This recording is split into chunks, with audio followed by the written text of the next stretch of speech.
I mean, my purpose, I mean, I have other purposes as well. I'm a parent to my daughter, but I do like have this strong desire to be with my content, with, whatever I produce, with my coaching, with the things that I write, which is to create little lights for people who are struggling with like something that's on their heart that they really want to be or do or have. And all of these thoughts to say that they can't do it, like to help them light up their path and find a way.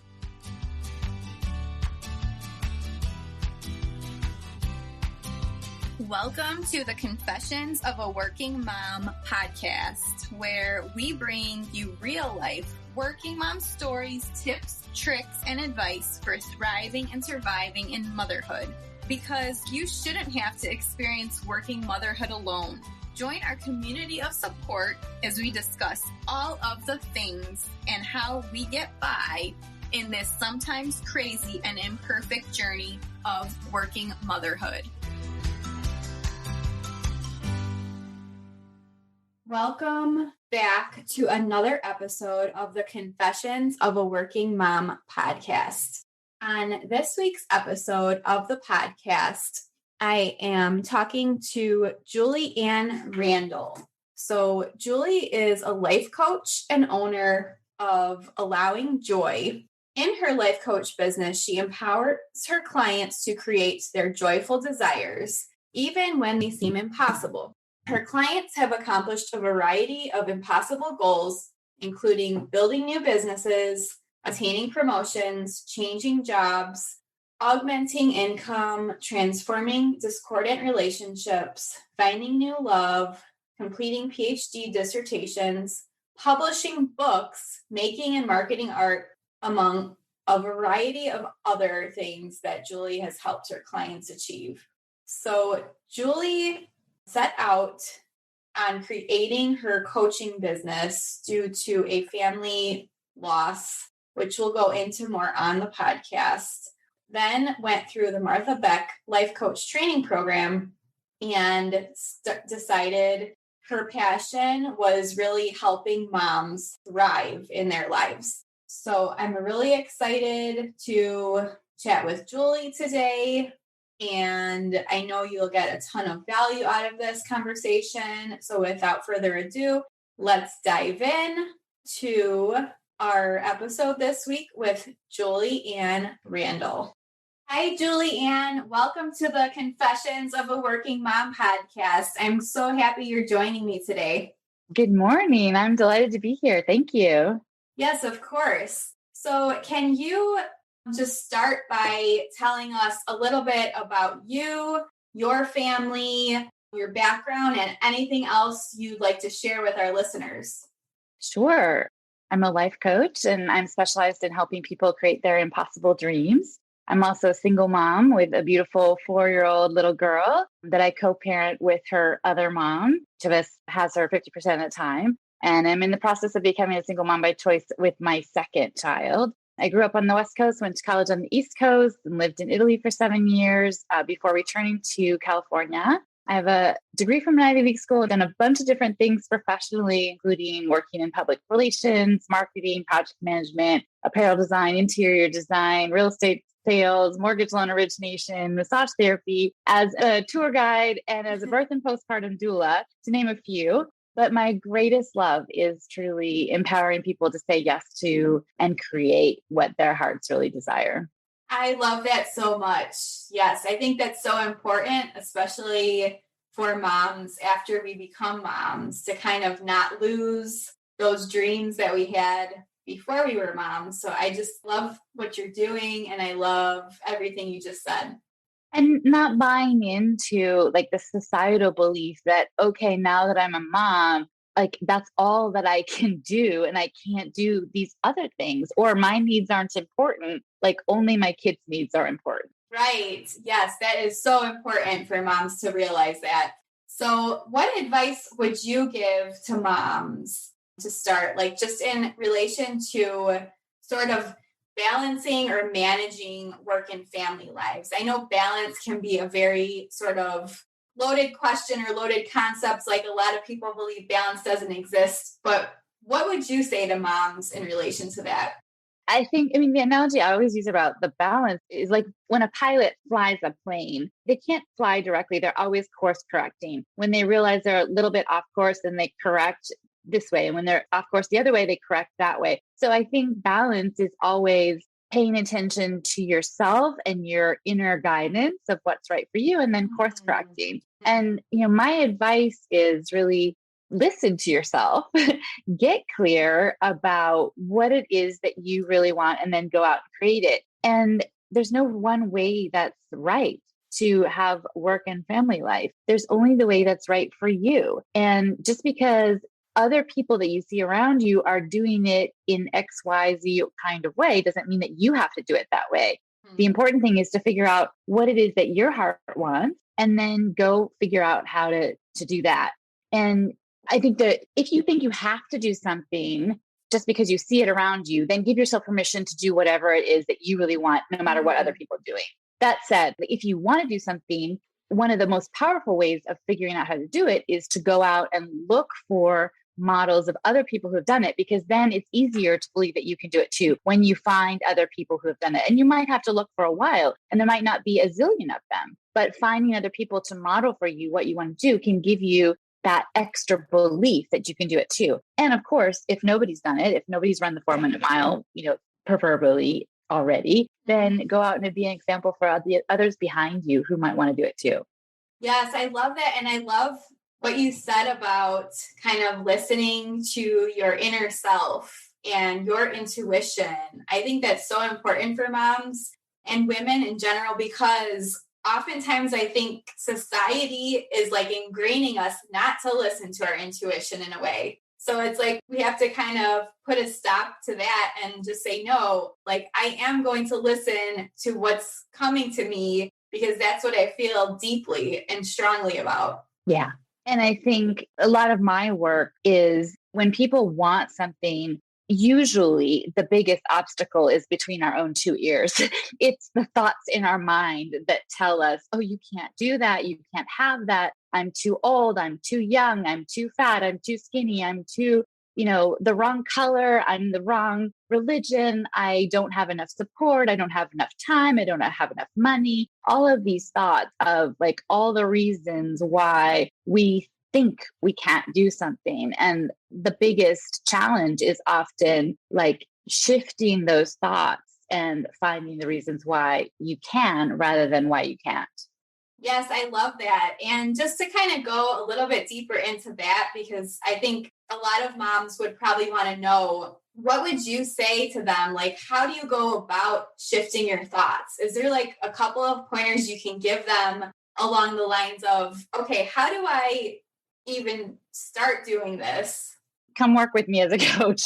But seriously, the first thing is to notice what the thought is, because when you notice it, so you notice what the thought is. Okay, so I have this dream and I think that this dream is impossible. Okay, how do you feel when you think my dream is impossible? Well, I feel angry and frustrated and sad and depressed.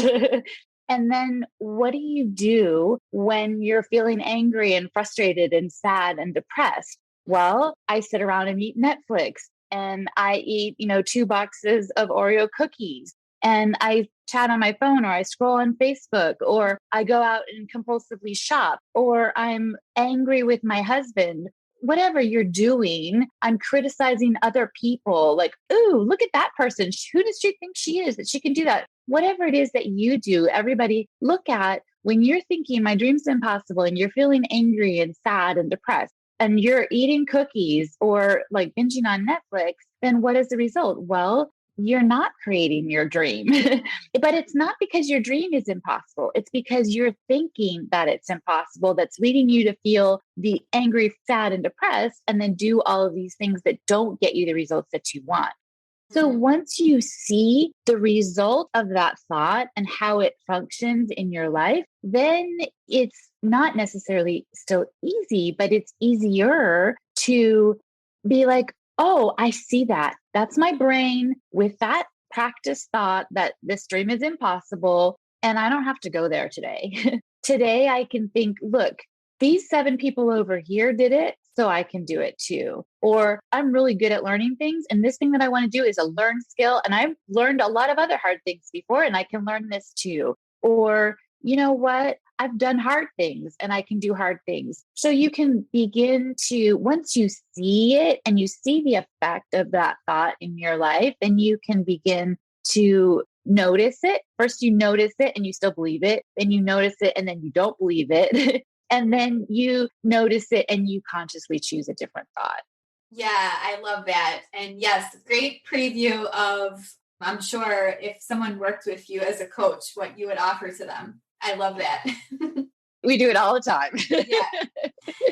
So let me go back a little bit and just ask you, what inspired you to do the work you're currently doing? How did you get to be a coach? Was there like a defining moment that you kind of realized that's really what you wanted to do? That was your calling, your purpose, or just kind of walk us through that story? Yeah. So when my brother was a senior in high school, he chose to end his own life.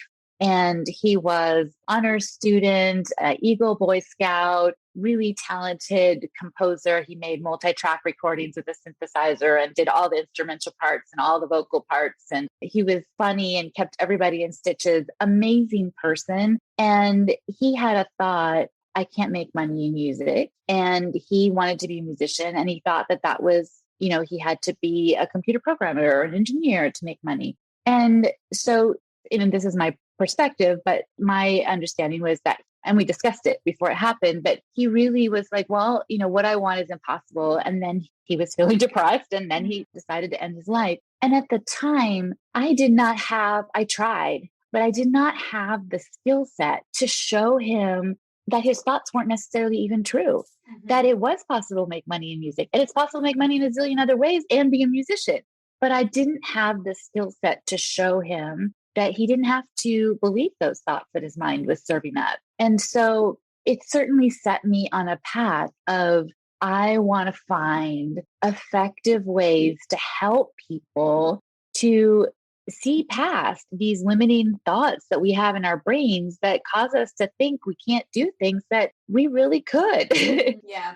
I went about my life and I really also realized that there were some areas where I had thoughts that I couldn't have what I wanted, and they were getting me stuck too. And which is, normal. Probably everybody on the planet has thoughts that they can't have something that they want, everybody. But there were some areas in my life where I was really stuck too. And at one point I was in the employment development department, looking through jobs. I was in a career change. And I was looking through all of this career material and I discovered that there was this profession called coaching. And I was like, oh my goodness, there is a whole profession. There are learnable skills that you can learn that can help you. I could use them and help others actually do what they wanted to do and to get past these obstacles that we all have to something that we really want. And I was like, oh my goodness, sign me up, and dove in from there.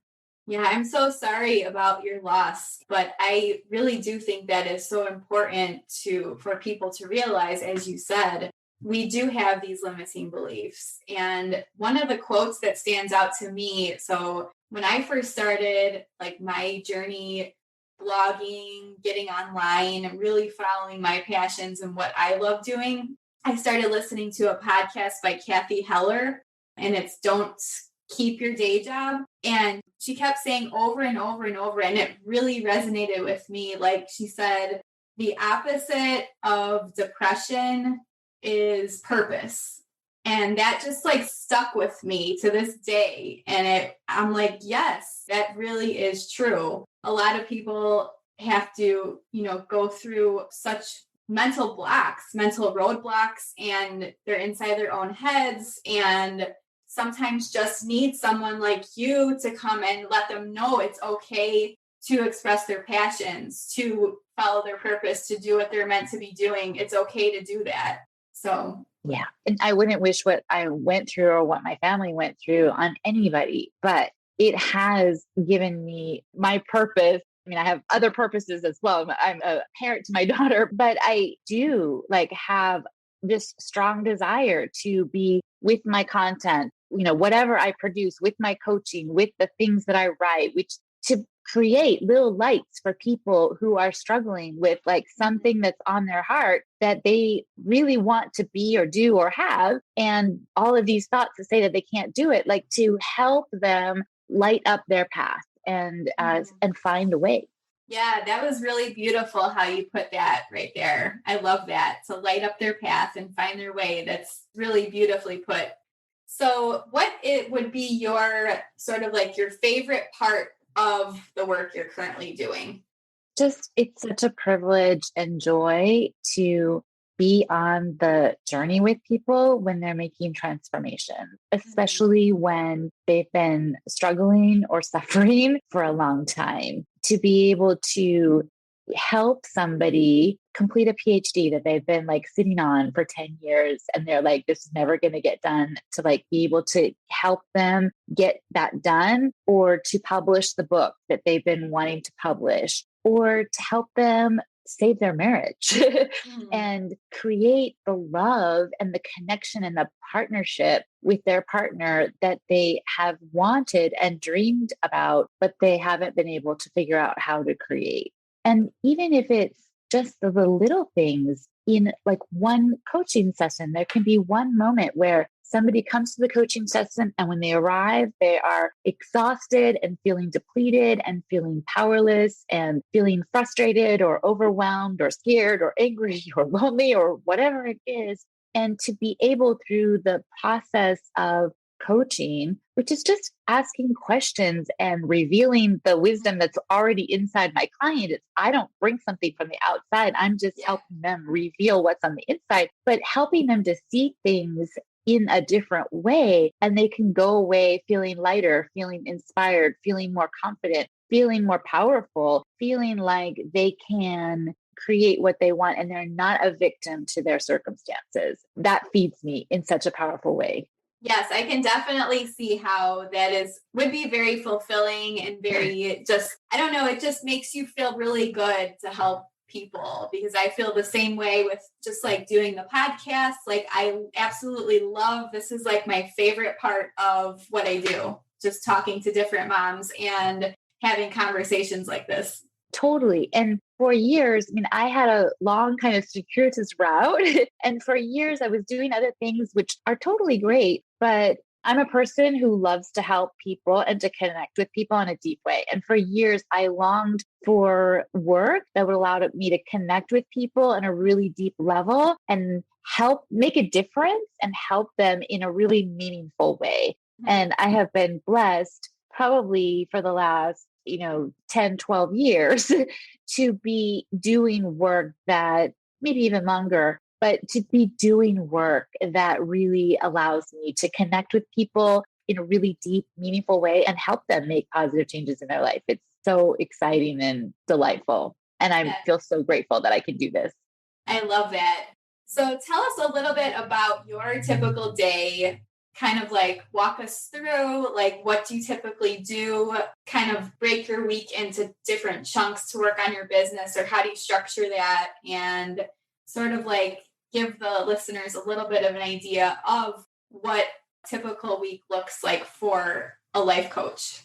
So I'm also a mom. So in the morning, getting my daughter ready, she goes to preschool, and I'm super grateful that her preschool has been able to be open since last September with modifications.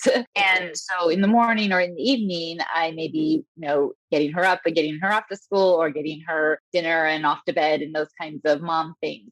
And in the middle, I can be found coaching or creating content for my business, or working on my business, building additional skills, marketing, whatever it is for my business. And then certainly there are also self-care things that are super important to me as well.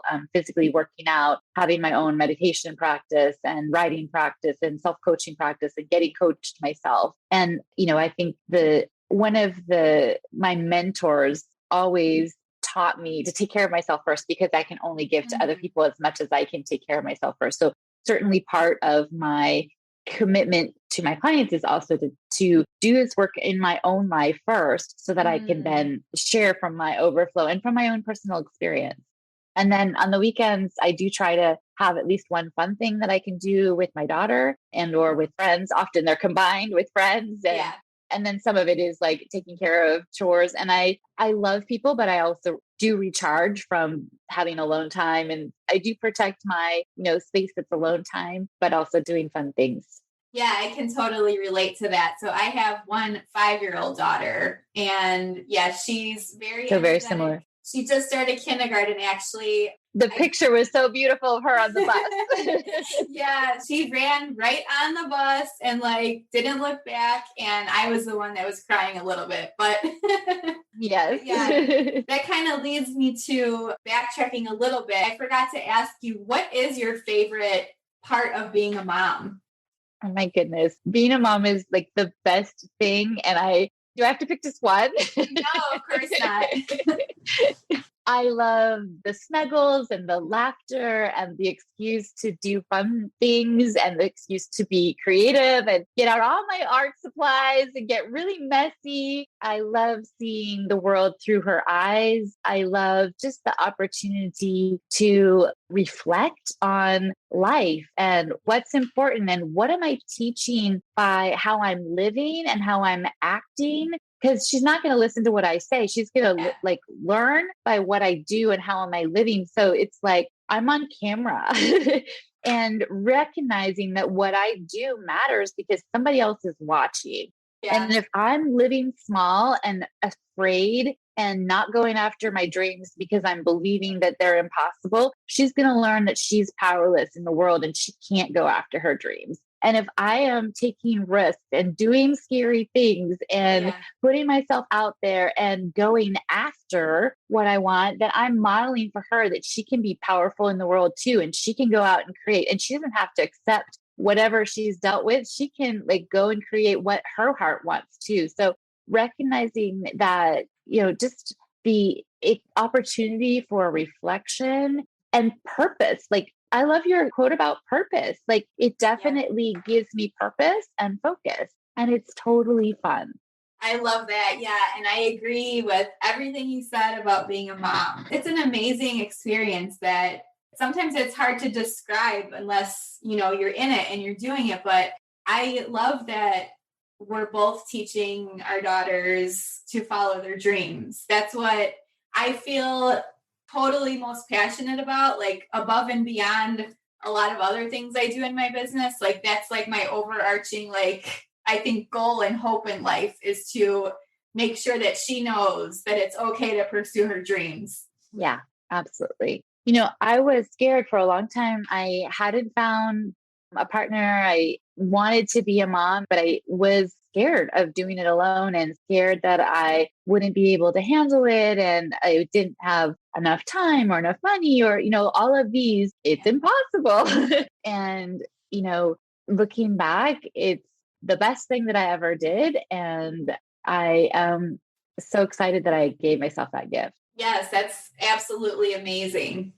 We're talking about pursuing our dreams and goals and having the courage to go forward and do that. For those ones that are wanting to pursue their dreams and allow that joy into their lives, what advice, tips, or encouragement do you have for them just to have them go out and get started with it? So, I think the process is the same, whether it's a big dream, creating a romantic relationship, whether it's a new one because you need to find the person, or creating the relationship you actually want with the person you're already with, or starting a company, or finishing your PhD, or writing the book, or something small I just want an extra hour of sleep and that just feels impossible as a mom, or I really don't want to send holiday cards, but I was taught that I have to and that a good person should and does. So I think the process is the same, whether it's, quote unquote big or quote unquote small. Yeah. The first step is really getting clear about what it is you want and admitting it at least to yourself. You don't have to tell anybody else yet, but admitting it at least to yourself. And then there's a whole process that I work with my clients of creating it. Most people are going to jump into action. Like, what is the action that I have to take? Yeah. And action is certainly a critical part of the process. Most goals, almost all goals, you need to take action. And if you don't take action, and sometimes a lot of action, you're not going to get your goals. But that's not all of the process. A typical maybe example would be weight loss. So if you have to lose, you don't have to, you want to lose 100 pounds, most people know that, okay, an action of eating less or exercising more would get me there. But the problem is not that they don't know what those actions are. The problem is the reasons why they're not eating less or exercising more. And that has to do with the thoughts and feelings. So the key is also looking at what are your thoughts. If you are thinking something's impossible, you're going to be feeling a bunch of feelings, whether it's sadness or frustration or fear or overwhelm or confusion about where to even start, or in all of those. And you're probably not going to be taking effective action. If you can look at that thought and instead of thinking, oh, it's impossible, you can think, well, I can figure it out, or this person did it, so maybe I can too, or I'm good at learning things. This is a learnable skill. Whatever the thought is, if you could, or maybe there's multiple thoughts, if you can come up with some other thoughts about it rather than it's impossible or whatever the limiting thought is, then you can feel, well, I have some hope, or I have some curiosity about what I might try, or I have inspiration, or I have commitment, or I have focus. And those more powerful feelings can then drive you to take action that can get you where you want. The other thing that I wanted to say is the process. So there's this idea in our society that we should always be happy. And there's a problem if we're not happy. Advertising is telling us, like, do this and you'll be happy. Yeah. And I'm the first person to totally support anybody going after their happiness, the pursuit of happiness. Like, that's what I'm all about. Like, if I meet somebody in a cocktail party and they're like, I have this dream, but I can't do it, I'm like, why not? And I'm like, all in there. That's one of my favorite things to do. But the process of getting there doesn't always feel good. When we are birthing anything, and I used to be a birth and postpartum doula helping women through the process of pregnancy and birth. When we are birthing anything, there are often labor pains and it's often uncomfortable. And yes, we have epidurals and there's ways of making it more comfortable, but fundamentally, there's often like discomfort along with creating our dreams. And there's this saying in the coaching industry that the single most important thing that holds people back from creating their dreams is the unwillingness to be uncomfortable. And I would say that I see that as being really true, because often in order to create your dreams, you have to be uncomfortable. If you want a relationship, you might have to go out and like date some frogs that are really like awful dates. And if you want to build a company, you might have to go ask people for funding money. You might have to do things that are uncomfortable along the way. And if you're not willing to be uncomfortable, it's going to be really hard to create your dreams. If you are willing to show up and feel anxiety and feel fear and feel uncertainty and feel frustration and feel those uncomfortable emotions, then the world is your oyster. You can create anything that you want. If you're willing to feel uncomfortable, nothing can stop you. Yeah, I absolutely love that. And I think that was probably one of the biggest lessons I learned since walking away from my corporate job and pursuing my own business, because I've had to be uncomfortable many times in trying to build a business. And one of the things lately, I'm in a coaching program and they talk about taking messy action, just taking a step forward, just take the next step. Don't worry about like the whole process. Just take a messy step and move forward. Put yourself out there, put the sales page up or put the offer out there and worry about the rest of it later. Like, just put yourself out B minus work. B minus work. And, I was a student and I was valedictorian. Yeah. And so for me to do B minus work is excruciating. Absolutely excruciating. But like the reality of life is you get farther if you're willing to like go through the discomfort of doing B minus work where it doesn't matter and save your A plus work for where it actually matters. Oh, totally. Yes. And I can totally relate to that. I was also an A student throughout school. So, yeah, it's very hard to let go of that old kind of mindset of I have to get the A every time. Totally. And sometimes in life, you can't get the A because it's not about what other people think. Like getting the A is about what somebody else judges your work to be, not about what you Yeah.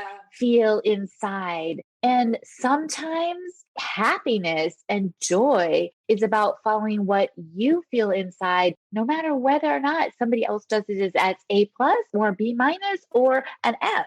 Like, who cares what somebody else thinks? Yeah, for sure. I love that so much. Everyone needs to take a note of this. Yeah, I just love that. We can't control what they think anyway. Exactly, right. Yeah, we cannot control what other people think. Exactly. And we shouldn't try to either. We shouldn't, because that just puts more stress on us. Well, we can, but it's the really hard way. Yeah. I mean, we all do. We all try it. Like, I've totally been there, like trying Yeah. to get that person to do X, Y, or Z so I can be happy. But that is the hardest way ever Yeah. to like create joy because ultimately we cannot control what somebody else does or doesn't do or wants to do or doesn't want to do. But we can find ways to create our own joy and our own happiness, regardless of how they Mhm. show up. So that's a super hard lesson, but a super valuable one. For sure. Yeah, that is so important to realize that you have the capability to create your own joy and happiness in life. And you should focus on it because we only have one life to live. I wouldn't say it should, like everybody is free, but Yeah, it's easier definitely. and way Definitely. more fun. Oh yeah, for sure. So what are three just tips you'd give moms today to try to help them figure out their dreams? Maybe they're just sort of feeling a little lost, a little stuck. New motherhood often is very overwhelming, especially if you have little kids in the house with you still, they're not in school yet and you're kind of just overwhelmed by it all. What would you give them as tips to help figure out their dreams, take steps towards pursuing them, or anything in relation to that? I think listening to that inner voice, it can be overwhelming.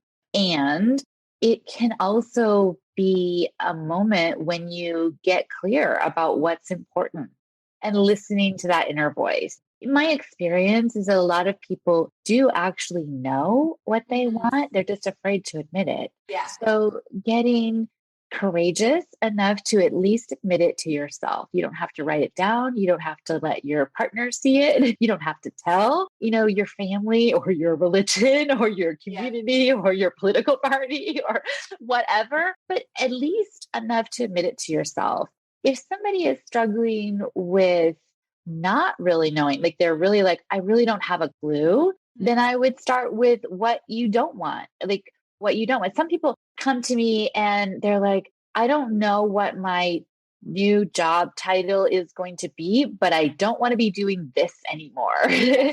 And I don't want to have a boss that is like beating me down and criticizing me. I don't want to have to drive to the office. I want to work from home. So make a list of what it is that you don't want. I don't want to be working 80 hours a week. I don't want to be focusing on widgets. I want to be doing something that matters. Mhm. And I don't want to be working 8 hours a week. I don't want to have a boss that's criticizing me. I don't want to be working with widgets. And then from what you don't want, ask yourself, well, what would the opposite be? Not working 80 hours a week. Well, maybe I want to work 30 hours a week, or maybe I want to work 10, or maybe I want to work 60 hours one week and then 15 hours the next week. Whatever. What is it? I don't want to work with widgets. I want to work with people that Mhm. doing stuff that makes a difference for people. I don't want to have a critical boss. I want to be my own boss, or I want to work on a team where we're all supporting each other. So figuring out what you don't want can help you figure out what you do want.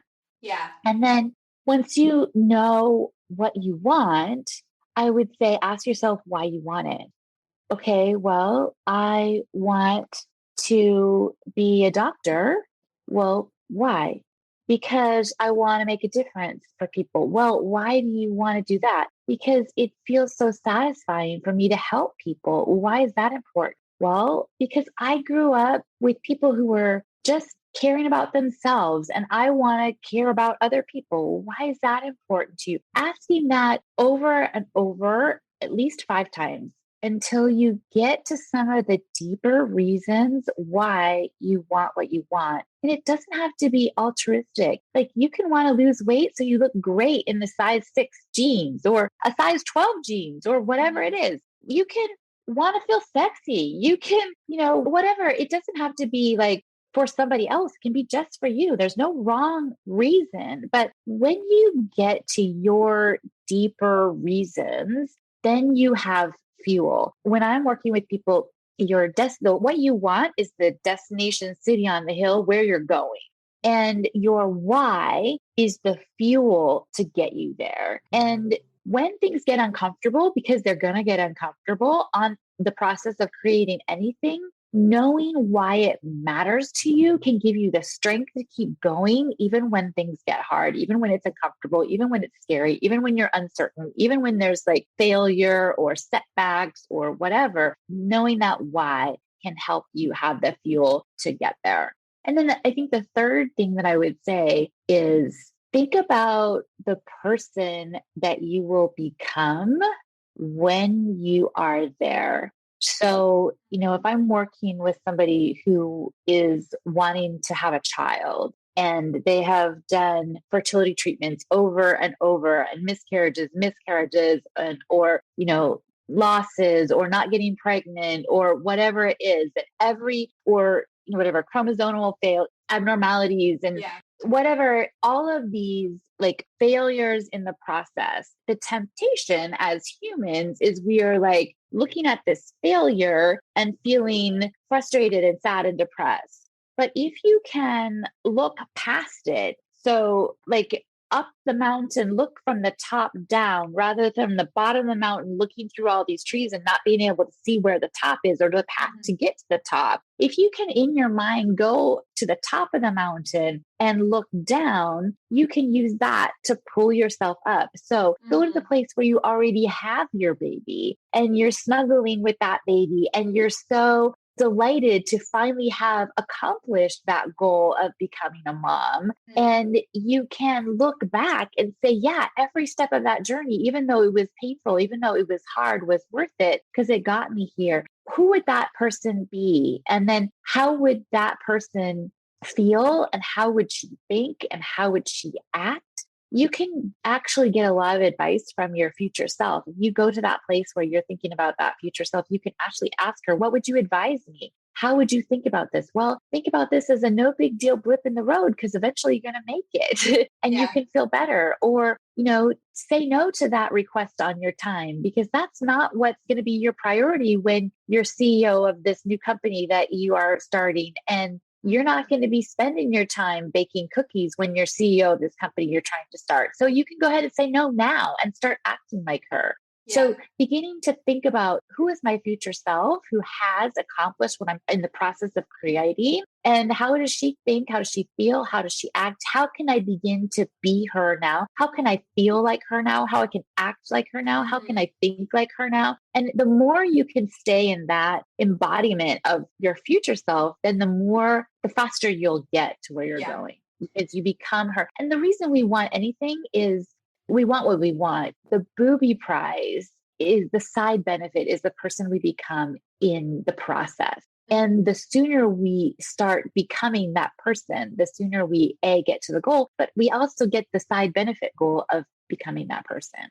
I absolutely love that. Yes, I've gone through that exercise many times of sort of journaling like my future self and all of, just really like describing it to the scene that I'm in. What am I doing? What work am I doing? Where am I living? Like all of those details. And it really is super powerful to do that and do it often and just keep imagining what you want to be doing, what you're most fulfilled by, and just kind of create that reality then kind of like move forward like you're co-creating your reality with the universe. Totally. And we are. Yeah. And it feels so much better to be staying in that joy of having what you want, like how you want to be feeling, rather than in the temporary frustration or angst or fear or whatever of the temporary Yeah, obstacle. for sure. I love this conversation. I could probably talk about that kind of stuff all day. Yeah, me too. So before we kind of move on to a little lightning round of questions, is there any other advice you want to give moms? It's never too late. If you're not dead, it's not too late. If you're Yeah. still alive, there's still an opportunity to create something. Yeah. And, sometimes people will be like, well, am I too late? And, I've worked with moms in their 70s who have created entirely new careers for themselves and built Amazing. really 6, 7 figure big businesses. I've worked with numerous women who have become moms in their 50s, both through pregnancy and through adoption. And several of them are single moms by choice. And there's all sorts, like, don't let whatever your choices were in the past, like, it doesn't help to judge ourselves or criticize ourselves. I'm quote unquote late bloomer in so many ways. It took me a long time to figure things out. Who cares? Like, the past is the past. Doesn't help us to judge ourselves or criticize ourselves for anything that's happened in the past. All we have is now, and we have two choices. We can choose to use now to create something that we want and go for it, or we can choose to use now to believe that we can't make a difference and continue along the path that we're already on. We know that path, and it's going to be 50-50 either way. There's good things and bad things either way. There's going to be discomfort either way. There's a discomfort of staying where you are and wishing you could be doing something that your heart dreams about. There's a discomfort of going after it. Which discomfort do you want? The one that actually moves you towards your dreams, or the one that associated with being stuck and frustrated? So there's going to be discomfort anyway, either way. I love and I choose often, sometimes not, but often choose the discomfort of going after what I want, because ultimately it serves me more than the discomfort of staying in something that I don't want. Totally. And oftentimes I think the discomfort is so temporary, but we kind of make it feel in our heads like it's going to be more than it is. And we just get these ideas around and that keep us stuck in our heads. But in all reality, the discomfort probably lasts just a short time. And then we're on to the next step. We're building that dream. We're moving forward. And then we kind of even forget that we had the discomfort in the first place.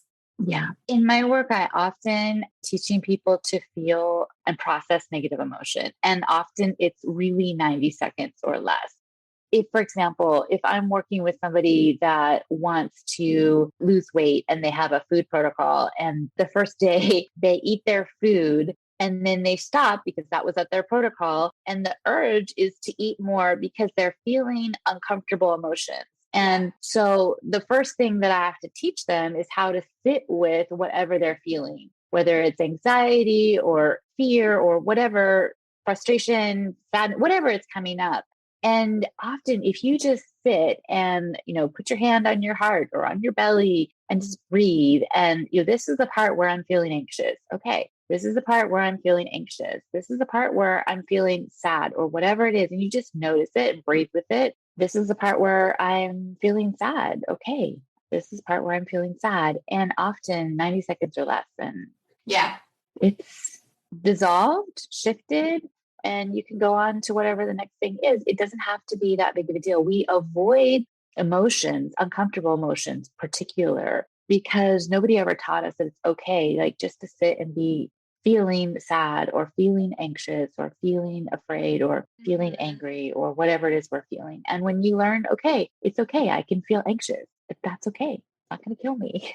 Then you really become unstoppable, because then you don't have to do all of those behaviors to not feel, whether it's overeating or Netflix or shopping or whatever it is. You don't have to do those, even self-criticism and flagellation, whatever it is that you do to avoid feeling, scrolling. We don't have to do all that stuff. And then we can actually use our time. When people say, well, I don't have enough time, a lot of our time is avoiding feelings. And if we were using that same amount of time creating our dreams, we would have a whole stack of dreams created by now. Right. Yes, for sure. I love that explanation. I think that's so important for us moms to just realize those types of things. Yeah. This is the part where I feel really overwhelmed because this one's got green paint all over her body, and this one just dumped out the entire makeup drawer. This one just is playing, snow angels with the flower in the kitchen floor. Yeah, for sure. So thank you so much. I really love this conversation. I just have a couple more questions sort of to get to know you, what you're working on, and where we can find you online and all of those good things. So I ask this question to all of my guests because I actually have sort of like a challenge on my website for moms to figure out what their non-negotiables are. So what is something that you consider to be a non-negotiable practice you have to do every day to either start or end your day on a positive note? I have a writing practice. So years ago, I was working with a coach who challenged me to write 3 times a day for 10 minutes. And I had to do it every day for 30 days. And it took me like 4.5 months to get my 30 days straight because I would get to like day 17 and I would miss one of the 3 times per day. And that writing practice, it's evolved and shaped. And I've used it with my clients and I've changed it up. But it is always a way to ground and focus me on whatever it is I'm creating and the results that I'm in the process of creating and the feelings that drive it and the thoughts that drive it. So really just as a reminder, 3 times a day, pausing for 10 minutes and refocusing myself on what I'm creating and what I need to think and feel in order to get there. Yeah, I love that. I do. I want to start doing more journaling daily. So that's on my goal list for like the next month to just start doing more kind of free journaling. Yeah. And I definitely do free journaling too. And, certainly physical exercise is critical. When I was 18 years old, I realized that if I did not exercise every other day, like I was toast.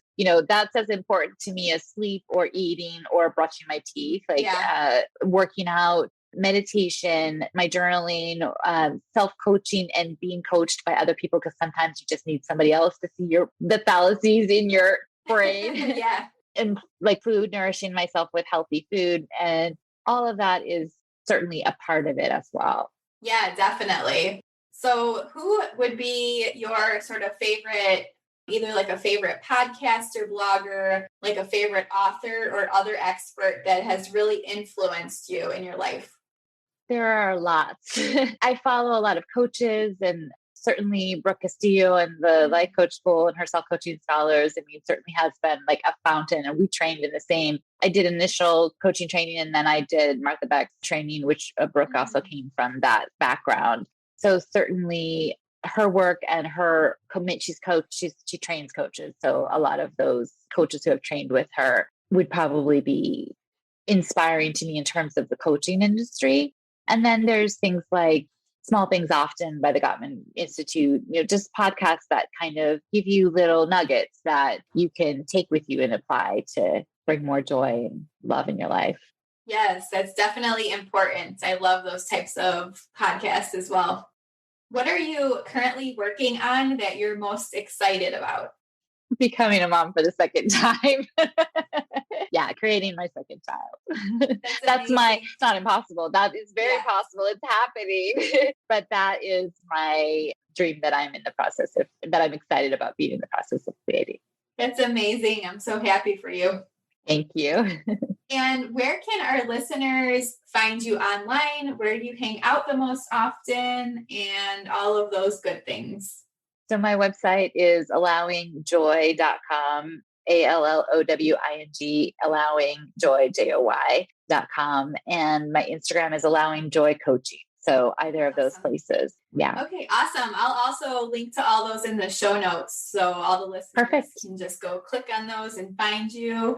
And thank you. I just want to thank you again for coming on the podcast. That's a pleasure. For this amazing conversation. I've had such an amazing time talking with you. And like I said, I can talk about topics of finding your passion as a mom like all day. I love talking about that. So just thank you so much.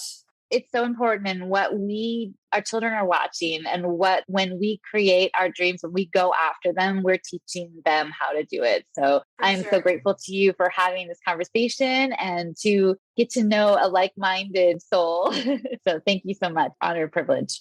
Definitely. Thank you. Have a great day. You too.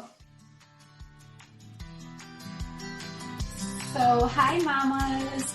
I wanted to take a quick minute just to tell you about my brand new course that's going to be launching. So I had mentioned this course in the past, and life happened and I got a little behind in creating all of the modules, but I went on this amazing family vacation over the summer. We traveled out west, and it really put a ton of things in perspective for me. I came back and I said, I really feel passionately about launching this course for moms. So what this course is, it's for you if you're feeling stuck. You've been in the burnout cycle for a while. You're not sure what steps you can take towards a better work-family life integration. You crave freedom from the typical 9-to-5, and you're certain there has to be a better way to do this working mom life. So I've totally been in your shoes. I want to help you discover your passions and dreams and turn them into a viable business online, so that you can find your zone of genius and finally feel passionate about the work you're doing without sacrificing your family life along the way. So I will ask you, if this sounds like what you need in your life, mama, then I'd love for you to join me in the Business Launchpad. So you can go to theworkingmomcollective.com/launch, LAUNCH, and you can sign up to get on the waitlist for the course, which will be launching in October. So again, that is theworkingmomcollective.com/launch, LAUNCH, and that will get you set up on my waitlist. I'll send you some email notifications just to let you know when the course is open to sign up. And you can also get all of the details and what you'll be getting in this course at that website. So again, I would love to see you in the Business Launchpad. I really feel passionately about helping other moms reach their big goals and their big dreams. And I want to help you sort of fast track your way towards your dreams. So let me help you follow your dreams, because that is what I feel most passionately about, is helping moms discover their dreams and their purpose. So if you would like to join me, please get on the wait list, and I can't wait to see you inside the Business Launchpad. I would be so grateful if you went and left a rating and review of the podcast. So Apple loves it when you rate and review the podcast that you love listening to, and it would just mean the world to me if you went over and left a rating and review for the podcast. So that way our show can be introduced to more working moms that really can gain positivity from these episodes, that can teach them something. So if you go and leave a rating and review, I would be so grateful, and just thank you again for continuing to listen every week. You are the reason why I continue to talk into this microphone for this podcast. Without you, I wouldn't have the podcast. So thank you so much.